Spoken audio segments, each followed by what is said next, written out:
Hello, my name is Gertrude, and this is the Tech Girl Podcast. I believe we're all created to have a purpose on this earth. The best thing you can do is inevitably seek your purpose. That's what I'm trying to do with this podcast. I speak to different people that have gone through different tech journeys in order to learn from them, as well as to discuss how people can get into tech. I hope to encourage and support more people to take up tech-related careers. In this episode, I chat with Naya. Naya is a software engineer and creator of the Black Female Engineer on all social media platforms. In our conversation, we talk about the importance of representation in tech and why it matters.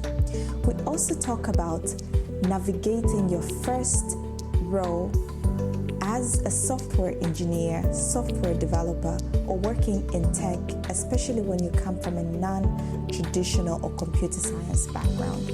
Naya also gives practical tips on how you can get started working in tech, as well as other practical tips that you can use to help you survive working in tech, like the whiteboard.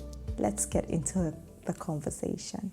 Welcome, Naya, to the Tech Girl Podcast. I'm so happy to have you as a guest. How are you doing? I'm doing well. Thank you so much for having me. You are a person I have very much admired in the tech space and especially social media tech content. Like I feel like we kind of like interact with each other a bunch, but your person is like, oh, like she's there and I'm rooting for her, but like we haven't talked yet. So I'm just very excited to be here. Me too. And I'm just so happy because I've been rooting for you as well so much. I am so proud of all the things you've done. Like I love following the many things that you do and like constantly looking forward to what is she going to do next and how's it going. And it's been amazing. And just before we started this, we talked about how our timeline with our coding boot camps, which was pretty similar. Was it around the same time that you started creating tech content? So what's funny is when I decided to go to a coding bootcamp, I also decided that once I get a job, I'm going to start making content. Okay. And it was because in my whole research of how do I get in this field, because I don't have, a computer science background or anything like that. I was like, how do I get in this field and whatnot? And so I had to be constantly looking up YouTube videos, and all the people who had something to say did not look like me. And the reason that's important is because it's like, okay, well, the things you're saying to do, they worked for you. Yeah. And I very much am not. I very much do not employ the same spaces that you do. Yes, exactly. Yes. And so before bootcamp, that's when I was like, okay, once I get through this and once I get a job, I'm going to start making content because this is ridiculous. Exactly. I can't be the only one looking for this stuff. And so, yes, then 3 months after I finished bootcamp is when I started making content. Nice. So 2 things. Tell me through the process where you decided to do a bootcamp. Yes. Oh my goodness. Know where to start that story. Okay, so I realized I loved to code. I was in my senior year of college, and it was just 6 weeks from graduation, and boom, the world ended. It was March of 2020 and the world just decided to stop. And now I had all this free time. And so I decided learning to code, and truly just decided to learn just for the fun of it. People always say, learn to code, just like how people always say, learn about investments, learn public speaking, make time to travel. Like people just say these statements, and coding, I feel like is one of those things that people say, oh, learn to code. And so I was like, okay, cool. Everyone else is out here getting fit and making their bread. Yes. Everything. Let me learn to code. And so started learning to code, and I fell in love with it instantly. When I say instantly, I mean right away, where the following 2 to 3 days, I was just staying up till 3, 4 in the morning coding. I just could not put it down. And so now here I am 6 weeks from getting my finance degree. I was a finance and accounting double major. So getting that degree, and I don't want to be in that field because I now see what I do want to be in. And so did a Mm-hmm. bunch of research, and going back to the whole, there's people that don't look like us, Yeah. especially at that time, talking Mm-hmm. about these things. CNBC released, you know how they have their series like Make It or Making It? I don't know the exact Yes, name. yes, And it's always like, oh, 25-year-old in San Diego making 100K, whatever. And it goes, exactly. yes, through their budget, their finances, their job, and whatnot. Right then, I want to say it was like April-ish of Mm-hmm. 2020, they released one that was like, woman in New York making 210K plus, Yeah. like 24 years old or whatever. And Mm-hmm. the cover was a Black woman. And I hadn't seen them create one of a Black Yes. woman, especially of that I salary. I remember it very well. Is it Bucola's?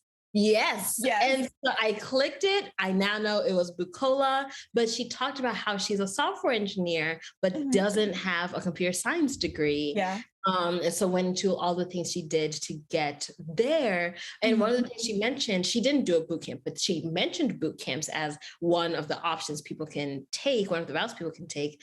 Yeah. And yeah, I had never heard of a coding boot camp before in my entire life. And so I Okay. did a bunch of research. I did a bunch of just trying to get that information. And yeah, fast forward and attended a coding boot camp and called it a day.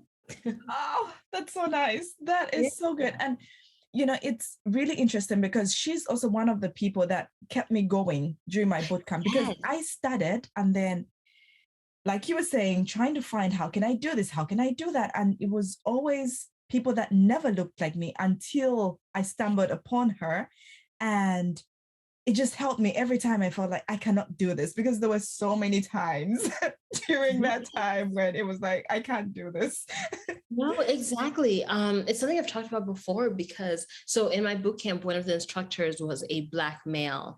And I remember when I'd be struggling through things and everything, Yeah. I would think to myself, like, okay, well, I can obviously do this. It's not that I'm not meant for this field. It's not that people like me aren't meant for this field because look at this person Yeah. and he's here instructing the course and whatnot.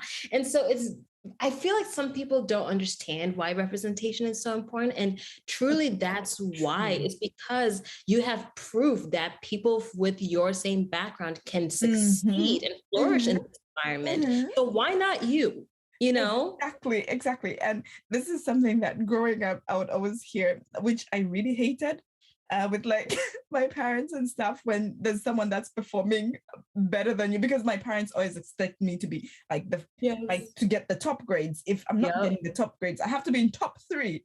And if you find yourself top 5, it's like, okay, so how did the other person do it? And then it didn't really click until I was a minority. And it was so important to see people that looked like me to be like, okay, I can do it too. That's so funny. Because we talked about this. Like my parents are Zimbabwean, I'm Zimbabwean, and that quote, "How did the other person do it?" Oh my goodness, it shattered my world each time. Like, oh, like you don't understand. Like these were the requirements, but okay, so how did this person do it? That will just crush me every time. Oh my God, it's crazy, and it did not really make sense then. But now it really does. And then I get it, like representation matters. And sometimes probably you have encountered people sliding into your DMs and just talking about how you've had an impact just because you look like them.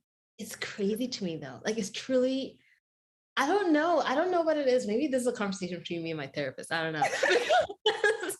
Because they say that and like they will like I'm even thinking about people right now who have said things to me and have said I just signed on an offer because of you.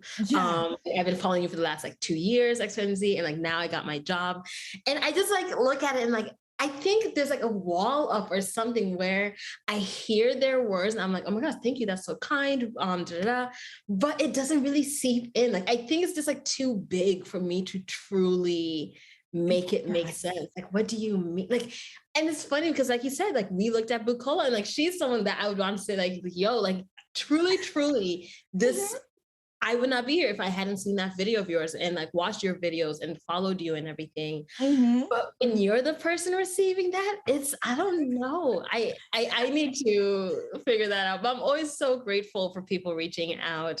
Yeah, Something me that's very too. important to me is like the community building. Like Yes. I like to think of myself as a pretty energetic, positive person. I don't like this stereotypical social media content creator of like Mm-hmm. that like wall up, like, oh, you can't get too close to me, X, Y, and Z. Like, Yeah, I yeah. don't like that. I love the wall being down and be like, hey girl, like what's going on? I do that a lot with TikTok now, being able to go on live and everything. And the relationships I build with people have been amazing. I actually try to remember as many people's names as possible. And so Yes. I'll like give myself a quiz before and after the Mm-hmm. lives and everything. So it's just so amazing, just the community building that's come of all of this.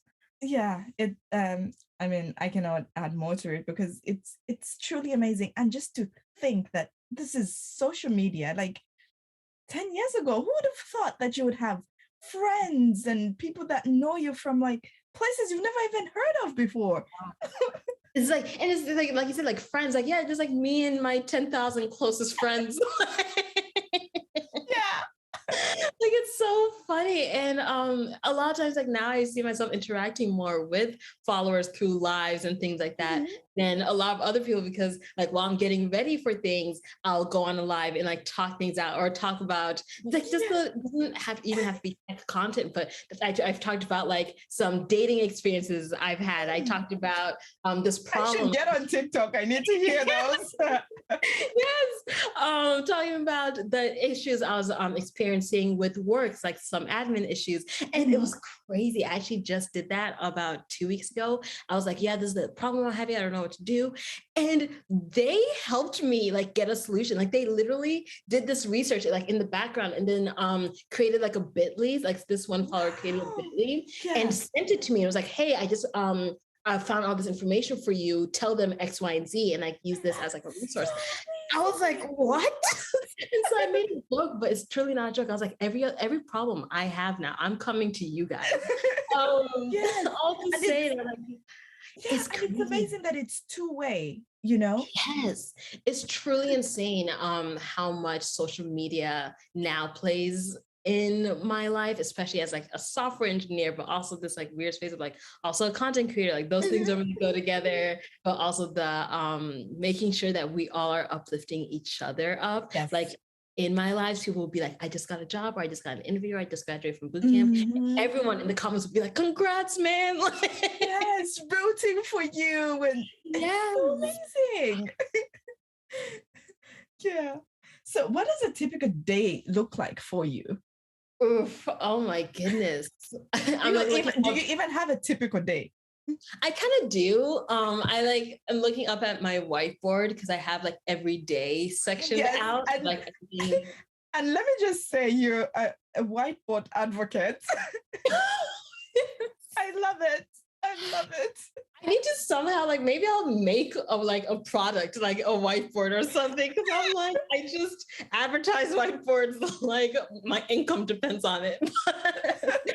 But so yeah, my typical day, if I go hour by hour, I say like wake up at 7, get ready for the day, like shower, get ready, see if I'm actually going to get like actually made up, if I'm Mhm. creating content, or it's going to be more of an editing day. So still stay like, in my hoodie, like I am right now.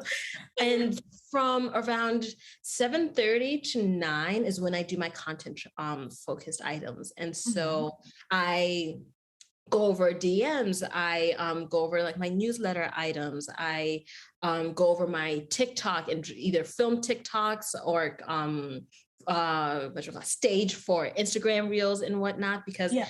every single day my goal is to post 3 TikToks and Wow. 1 Instagram reel. And so I create all of that typically the morning of Mhm. or the morning before. And so create all of that from 7:30 to 9. Then from 9 to 12, I work my 9 to 5. And Yeah. so do the whole meetings thing, the stand up, the communication Mhm. whatnot. 12 to 1 lunch, and I really do try to just make it lunch like nothing else, just listen to my true crime podcast while making lunch and everything. And then 1 to like 3:30 is when I continue work, and then from 3:30 on I try to just see where I'm at with everything, like a nice high level view. So I look at what work is, how it's been going, the next steps, but also social media items. Have people gotten back to me for, let's say, partnerships or brand deals or collaboration, responding to comments, and things like that. And then if it's a Monday, Wednesday, Friday, I might do a TikTok live. So do that from 6 p.m. to 8 p.m. And then 8 p.m. have dinner. Try to fit in working out at some point. I just now got back into working out because I've been on vacation. And so that truly deters your routine. But I worked out yesterday and I plan to work out tomorrow. And so if I do work out, it'll be at like 5:15. That way, 3:30, see high level how everything's going, and then prepare to go work out and call it a day. Oh, nice. Yeah. Nice. Are you a workout from home or workout at the gym type of person? No, I go to Orange Theory, which is killer. Like, oh my goodness, I am right now so sore. Like before work today, I like did a series of stretches and everything because I am just so sore. Have you heard of Orange Theory? It's this. Oh my goodness. Okay. Have you heard of Insanity or P90X? No. It's like this insane HIIT workout. So like, what does HIIT even stand for? Like high intensity interval training. Yes. And so Orange Theory is basically just a class where it's just high intensity interval training. So it'll be like half the time you're on treadmills. Like yesterday, I did like 9 sprints. And then you do like some time just jogging, some time just walking, then you sprint again. And it's like insane. And then the other 30 minutes is more like strength and weights. And so they have like a rowing machine, and then they have like dumbbells and everything. So like just like floor work. And so, yes, the other half was like arms. What was yesterday? Yesterday was mostly arms and resistance day. And so, yeah, I am just feeling it. So I try to go when I'm in a regular routine, I try to go twice a week, but I'm going on vacations the next like 6 weeks. So I'm going to have to like go like 3 times in a row some days so I can get the most out of my membership. So we'll see. Yeah, and also to fill up for the holiday time. Yes, exactly. Like I'm pretty sure that's how the body works, you know? Like if I compact this into 3 days, it'll work for the next 2 weeks. Yeah. That's what I heard in science class. In nutrition and sciences, that's what the main takeaway was. So I don't know. Yeah. Oh God. No, I wish. I'm trying to walk more. Because like I don't know if you've heard like that thing. I'm like, yeah, if you walk 5 miles in a day, that's like 10,000 steps. Yes. You speak miles. I speak kilometers. Oh shoot. Yeah. So 10,000 steps is like the good way to measure it. And so, yeah, I've been trying to walk more. This last Sunday, I went and walked up like a hiking trail. So I need to just, put in different things because summer is coming. The summer is knocking on the door. And look, I'm in my hoodie, hiding from the sun and all the things she exposes. So. Yes. So I need to get back on it. I feel you. I'm in that space too. Like, I see you, Summer, and I need to be ready. When you hit, I'm here. Yes, I'm trying to knock on your door, Summer. So, but right now, homegirl is bolted shut. So we'll get there. Oh, man. Oh, yeah. So fun. So let's get back. Tell me, what does tech mean to you? It's funny because for me, tech is this wildly inclusive space where it does not matter how you got your credentials. It does not matter who did your teaching, where you did it, how long it took you, or anything. What matters is that you have the skill, and not many careers can say that. I think like the biggest thing I can think of is like maybe like singing or something. You know what I mean? Yeah. But most of the time, based. yes, like I really can't think of many careers who can say the same thing. But at the same time, tech is also this wildly inclusive place, where it's predominantly white male, and especially older generation. And if you are a woman of color, a person of color in the space, queer, etc., you can feel not as welcomed depending on the company. Like if it is an older company, not to, I don't to like bash on a company, but I can think of companies right now that have been here for the last like 80, 100 years that may not be super welcoming, but these startups in Silicon Valley and things like that, they're super welcoming in X, Y, and Z. But it's just this weird clash because when you look at things that way. But no, I find it the most inclusive yet also an inclusive place. Did you ever feel before getting into the field like maybe I don't belong? Or when you just got into the field, did you ever have like those feelings of so like, and I'm really trying to like think back so I can answer wholeheartedly and just honestly. For me, it was never a question of if I belonged.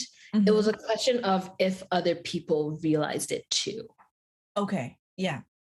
And that for me, to be honest, I credit my upbringing and just who I am as a person. I never question if I belong somewhere. What makes me either sad or have unpleasant emotions is wondering if the people I'm surrounded by see me as belonging as well. And it sucks because of course, like in this day and age, it's like, oh, well, have confidence and love yourself and all this yada, yada, yada, and acting like this isn't important. But no, it's important to feel wanted, to feel admired, and like you should be here. It does impact your day. Like, oh, self-confidence, I don't need anyone to validate. Like, no, let's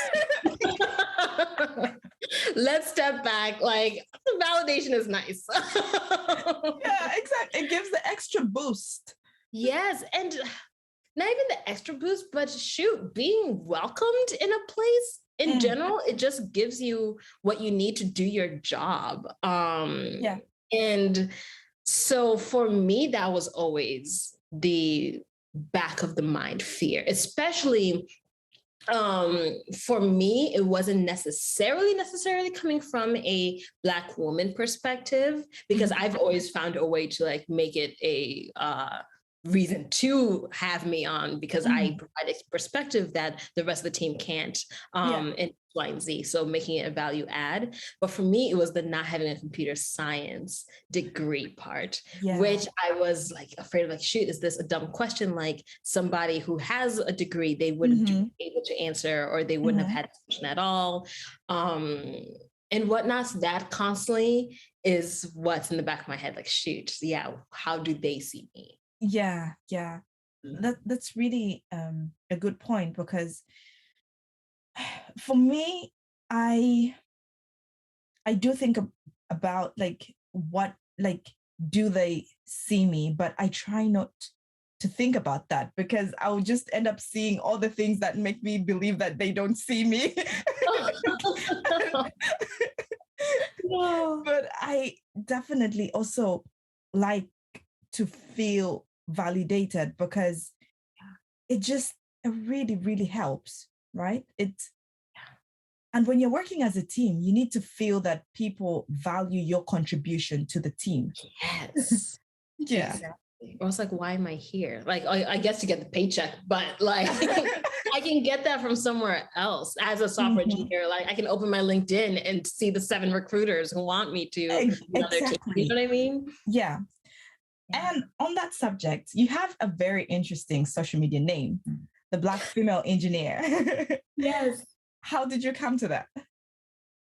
I recently thought about this because I was like, man, like I'm so happy that that's the name I chose. I remember sitting on my bed thinking of all the channel names because I started out with YouTube. I'm only just recently getting into Instagram and TikTok, which is hilarious because the growth I've experienced on the two versus YouTube is like very night and day. But that's a conversation for another time. But I am on my bed writing all these like Instagram or not Instagram, YouTube channel names. And shoot, let me see if I can find that note. Give me 2 seconds.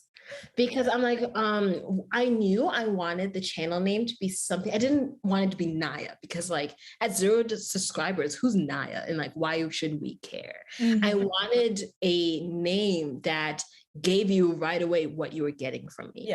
Yeah. And it was less a thing of like, oh, Naya did X, Y, and Z, and so Naya can do it, but the Black female engineer, which could be you. And so I wanted people to see themselves throughout the content, especially because my content is all about getting that same success, or if not better, success and turnaround in your career. So I wanted people to see themselves in that name and see the channel and platforms as their resource. And I am here for you to serve you and help you in this journey. Yeah, it's so powerful. And I would say, like, I'm so happy because, like, you took a really bold step. And we have to be honest, like, in this industry, when you don't come from, like, the traditional thing, not that anybody is outright saying to you, like, you're not really this, or, you know, sometimes they do, but you just have that. But then you just, like, went on with it and you were like, yeah, I'm here. I'm the Black female engineer. I'm like, I love it. I so love it. You're really brave. Oh, I appreciate that. Because I didn't realize how bold a name it was until about 6 months after I was creating content. I had a speaker engagement, and after it was all done, spoke with some of the higher ups and whatnot, and one of them mentioned, like, wow, that name, like, good on you for getting that and using it. And like, it is obviously a name that is going to like go places simply because of like the whole, like you said, standing your ground, owning that identity. And that was the first time I saw it like that. And so now it's very much like something I cherish very much. Oh, that's really good. I gotta ask, since you're from Zimbabwe, I'm from Zambia, right? So we're neighbors, right? I can imagine that probably our parents sort of they sort of have a similar mindset. How do they feel about you and your career right now? And also the conversation of, actually, after having done my finance degree, I am moving this direction. No, that's such a good question. I remember preparing to tell my mom, like, hey, so this degree is not it. I remember like being like, hey, like, this is what you're gonna say. I was so scared. I was terrified. But yeah, I think one of the reasons I was so scared was because growing up, I've always been a person who, like, I've wanted to be so many things. Like, it's actually pretty absurd the amount of things I've wanted to be. I've wanted to be a singer, a lawyer, a politician, business. Like, I've wanted to be everything. And she's always supported it, but I was afraid I was gonna like come to her and she'd be like, girl, like, come on, like, can you just pick something? Like, what do you mean you got your degree? What are you talking about? And so that was my biggest fear. But yeah, I went to her. I can see it right now. We're like on our deck. And I'm like, hey, I've been coding and doing some research. And I really think I can do this. I really want to pursue software development. And she didn't even bat an eye. Like, I think it was like a 30-second conversation. Like, it was almost like, why are you coming to me with things that don't matter? she didn't even bat an eye. She was like, no, perfect. Do what you need to do. I'm here if you need help, but you go do your thing. And I was shocked. I was so to this day, I look back and I've even told people at dinner and things like that. Because people have asked, like, yeah, how did your parents or mom feel about this? My dad, I wasn't as afraid because he has a background in tech. He actually went to college for it and everything. And so it wasn't as bad to convince him, especially because he very much is a person who's constantly switching his move and is trying new spaces and everything. So now that I think about it, I don't even think I had a formal conversation with him. I came home one day with my 90K jobs.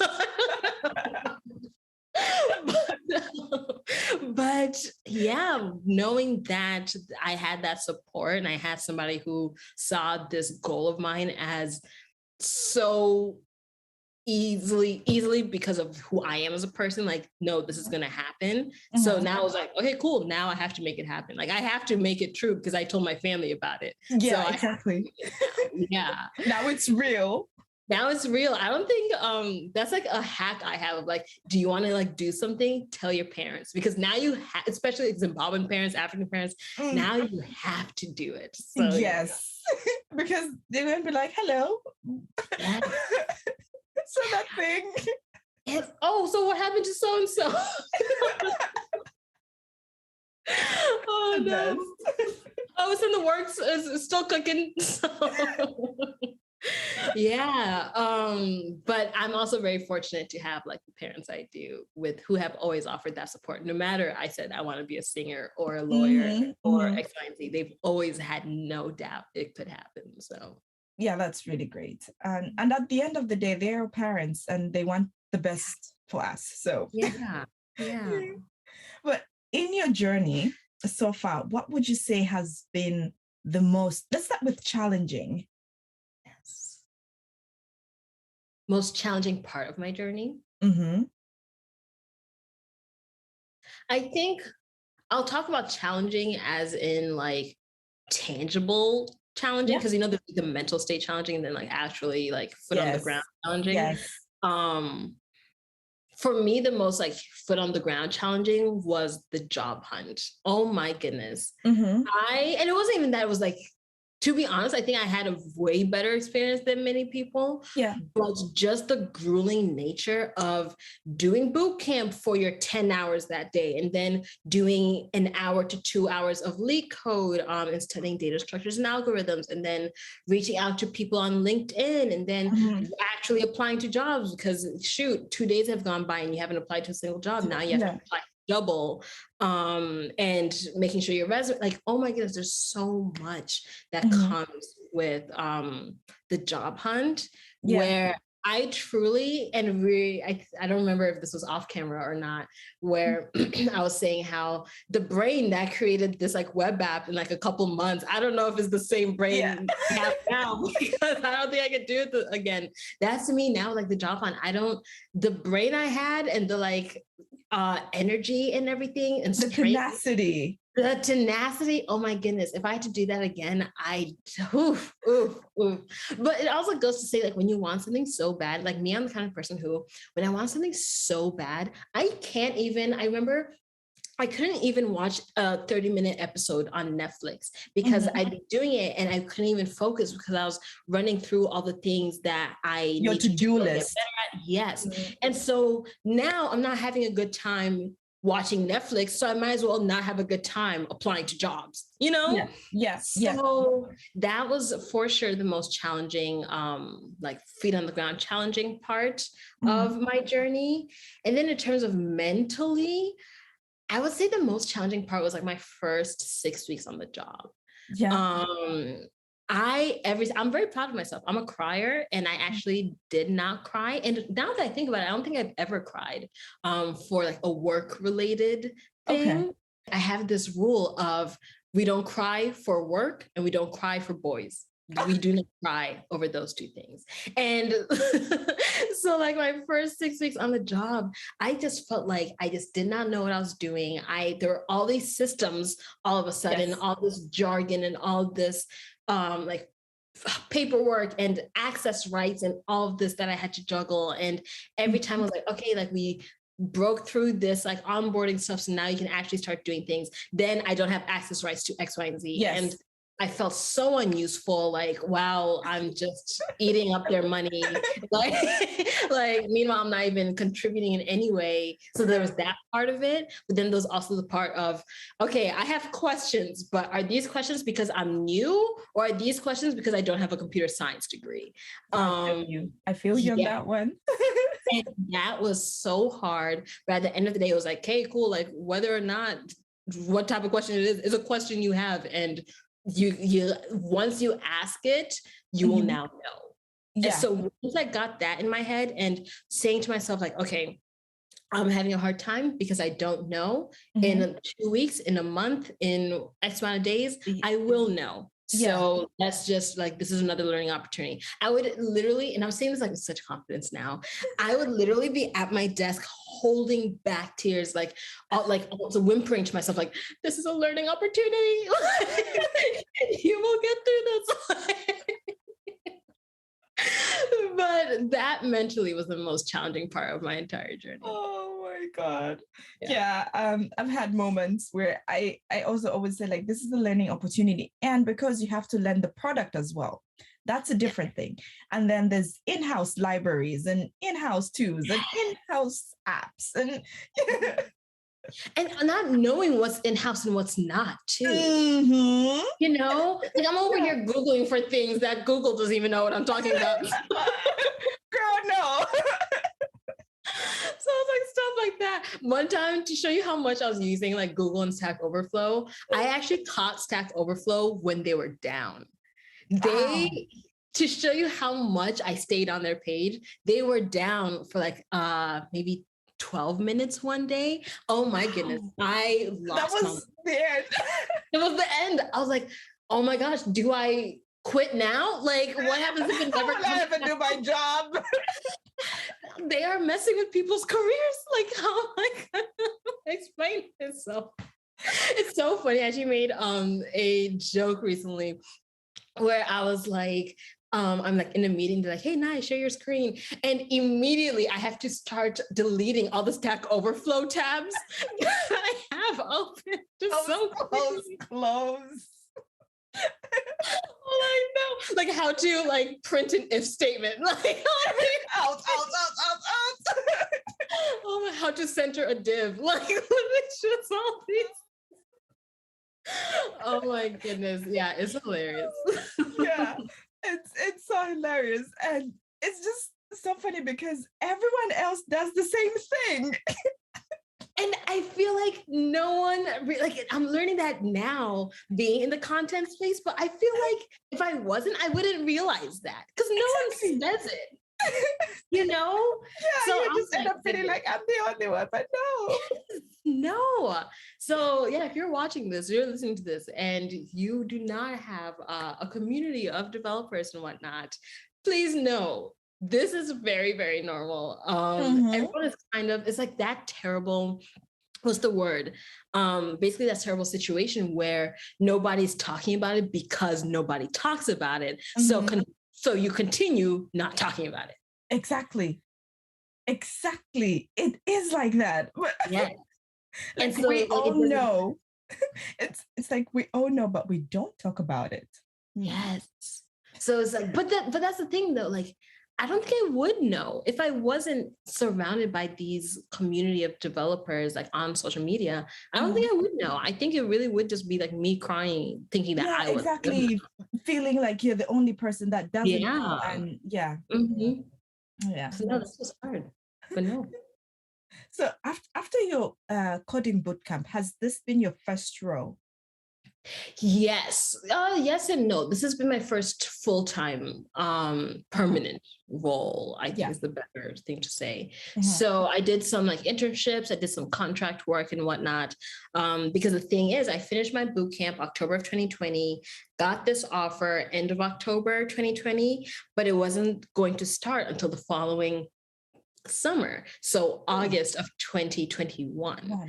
Yeah. And so because of that, I had to figure out a way to fill my time. So I did contract work, internships, this, that, and the third. And it was fine. I liked having the time and flexibility in my schedule. And yeah, now it's full time. So here we are. Didn't you ever feel like, oh my God, what if something happens? Because that's also COVID times. And then like you have this long waiting period. The thing is, because other people had mentioned that to me also, the thing is getting out of college, throughout college, that was our recruitment schedule and cycle. All my jobs I've ever got, every internship I've gotten, I received it the fall of the previous year in which it was supposed to start. You would always receive it fall or even the summer. And so you'd have a year to wait until you started. And so to me, I didn't like, it was just normal. But if that hadn't been the case for me, oh my goodness, I would have been terrified. I probably don't do this, but I probably would have accepted both 2 jobs. I accepted that full-time job and then accepted a different full-time job and then quit when I knew that was actually going to happen. And it's like, oh, damn way. Yeah.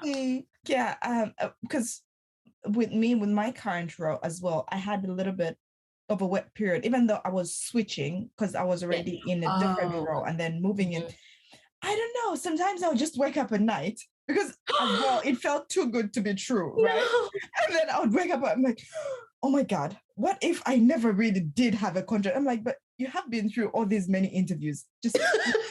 And then when I was like sending in my resignation letter and whatnot, I had so many panic attacks the moment before I sent it. And it was like, I had to like check that I had a contract signed. Like, I don't know how many times. I should have gotten in touch with a lawyer. I should have gotten a look to look over this. What if it's not valid? Like all these things. That's so, no, I'm 1,000% like you, and I would have been in any other situation. It just so happened that with this one, it was just like the norm. Because actually, even if COVID wasn't a thing, this is what they do. This is how they recruit and whatnot. And so like, okay, cool. Like, I'll see you in 8 months. The one in red. Nice, but then you did get to speak with them here and there and join in some of the events and Yes, exactly. And keeping up that constant communication also helped. And say by January, we started speaking like once a month. Okay. Yeah. That's good. I'm actually, So that helps a lot. But overall, no, it wasn't that stressful of a time for me, especially because I did have good paying contract positions and internships. I actually was able to move out of my parents' house during that waiting period because of the other opportunities I got. Yes. So and you had recruiters in your DMs. See, like what's so funny is like I was always like waiting for, because people always say like, oh, just get the first job and then like recruiters will start reaching out to you. And I was always kind of like waiting for it to happen. And now I like wake up in the morning, I'm like, damn, like can I just have one day of peace? I know. And I'll be honest, when I heard people say some of those things, I was like, are you lying? Yes.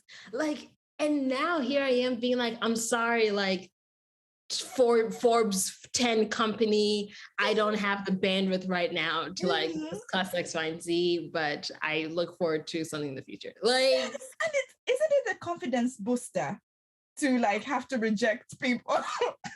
Okay, that sounds bad. That sounds bad. No. There's this quote that I think about, and I think this is exactly what you're thinking of, where it's like, name like a celebrity you love, a male celebrity. Channing Tatum, I think. Okay. So it's like, the only thing better than saying yes to Channing Tatum, saying no to Channing Tatum. Like it is a confidence booster. So it's like that kind of thing, like, wow, people want me and I'm saying no. Yes. For now though, like I'll come back, just like, please. We don't burn bridges, but But I now's not the right time, Channing Tatum. I'm working on me right now. I'm working on me. I'm doing It's me. me season. Yes, it's me season right now. But I'll get to you. Exactly. Please, yeah, leave a spot. Yes. Take a seat on the bench. Behind all these other people. Oh man. So, Jeez.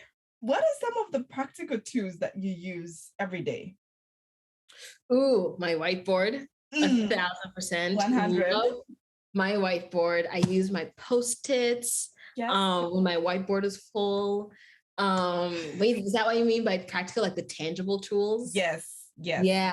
Whiteboard, Post-its, notebooks. Sometimes what I started to do, not even started because I did it with every job, but what I was good at doing the first like 5 months at my job was every time I got a new task, I would write it in my notebook, say what tools I was using to complete it, and like what the overall gist of the task was.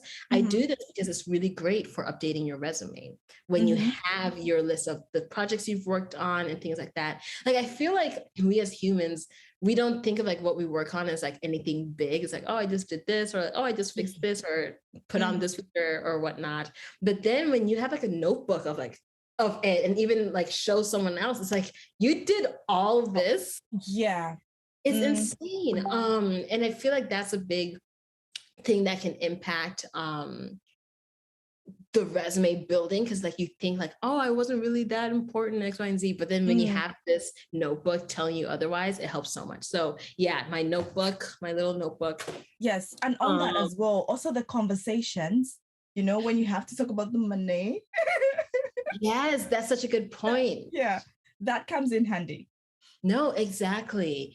My 2 monitors. So I have 2 big monitors. So I have like my laptop right here that I'm talking to. Then I have my monitor on the left and monitor on the right. I love it. For the first half of the year or of my job, since I started in August, I only had 1 other monitor and I thought that was fine. But then I started working with 2. I don't know how I could ever go back to just 1 other one. I want another one now. Like I want a whole ESPN screen, like a whole ESPN wall. That's what I want. Like of just monitors, like different. Like I don't know if you've seen the what is it called? What's that finance company? That's like basically like a stock exchange floor of just like screens, and like they have like all of this and whatnot. Yeah. That's basically what I want. But dreams one day. I have a detachable keyboard, which is great. Have you done a desk tour? I haven't. I don't yet. You should do it. No, but listen. I tried. I really tried. And I did work on it for like 2 hours one day. But then I edited it. It was like a minute long. I was like, how do people make this 10 minutes on YouTube? It made no sense to me.